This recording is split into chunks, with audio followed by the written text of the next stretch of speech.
Let's get a breakdown of how all this came to be from Newzroom Afrika's business reporter, Ntokozo Khumalo, who joins me now via our Zoom link. Ntokozo, very good evening. Thanks for your time this evening. Now, the rand fell by 1% today over the alleged cover-up at the president's at Phala Phala farm. Can we expect things to get worse? Yeah, as you rightfully said, reactions continue to mount as experts put, under the microscope, just what the findings of the Phala Phala reports will mean for President Cyril Ramaphosa. Will he step down or not? It's been a slight mixed bag, and I think in a surprise move, we'll see, how markets react in the morning, because in a surprise move, the presidency announced that President Cyril Ramaphosa will not address the nation tonight, saying that the president is not in the least perturbed by the mounting calls for him to step down following that release of that report.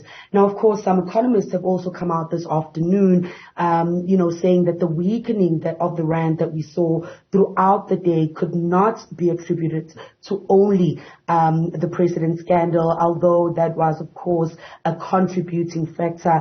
And earlier I spoke to Danke Capital's Koki Koiman, who added a little bit to those sentiments, saying that it is a little bit too early for us to make those kind of reactions and put the Phala Phala report or the rand falling squarely on the Phala Phala report. Of course, there are those other indicators when it comes to the rand dropping, including the interest rates and inflation that we saw increase last week. So we will keep an eye out on that, and in the morning give an update when the markets open on how those reactions are going. Now, of course, the rand in the last 24 hours, trading close to 18 rand against the dollar. So, guys that are in trade probably saw a little bit of losses today. But by the end of the day, it had made about 3.5% gains from that earlier fall. Now, we've also had some commentary come out of the business fraternity, who have also added its voice to the saga, with Business Unity saying the findings of the report on the theft of money on the president's farm is a significant crisis for South Africa. Meanwhile, BLSA said that it's dedicated to supporting the restoration of rule of law in South Africa, and that it's been illustrated by the significant amount of resources and support that the BSL has spent in this regard. Tomorrow, I will be chatting a little bit further with BUSA CEO Cas Kovadia, just to unpack some of the kind of economic and investor risk the Phala Phala saga presents, and keeping an eye, of course, on how the rand continues to perform. My colleague Dumisani Ndlovu will be in the morning with all those updates, but that's a wrap from me. Actually, I'm not going to let you go off so quickly.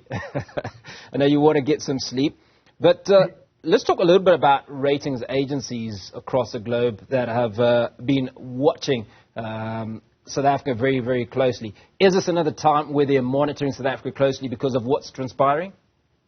I mean, it's something that's kind of just adding in the middle of all the things that they are already watching when it comes to South Africa's economy and our political climate. They are, of course, looking, forward to the ANC conference and what comes out of that. So this is definitely a spanner in the works. I know out of the three ratings, Fitch is the one that was definitely taking that, more wait and see approach before really deciding which direction it's going. So this definitely adds as to one of those things that, puts our rating at risk with the ANC conference coming up later on this month. Okay, final question. Now, we do know that there were losses experienced, or the rand fell by 1%, but also then rebounded towards the close of evening trade. What do we attribute that to? Is it a case of the market then realizing that President Cyril Ramaphosa wasn't actually going to hand in his resignation? And does that almost speak to a very, very sensitive market, if you will? definitely speaks to the sensitive markets. I think earlier in the day, obviously what we were seeing is a little bit of undecisiveness of what exactly is going to happen. Obviously the market's waiting to hear, how or see how Cyril Ramaphosa reacts to those findings and reacts to the nation. So I think, as the day went by, the markets did settle in. But we will obviously see at 9 o'clock when the market opens up again on where those reactions are moving towards. Sentiment was obviously negative earlier in the day because, President Ramaphosa came with a lot of policy changes and sort of like reforming the economy.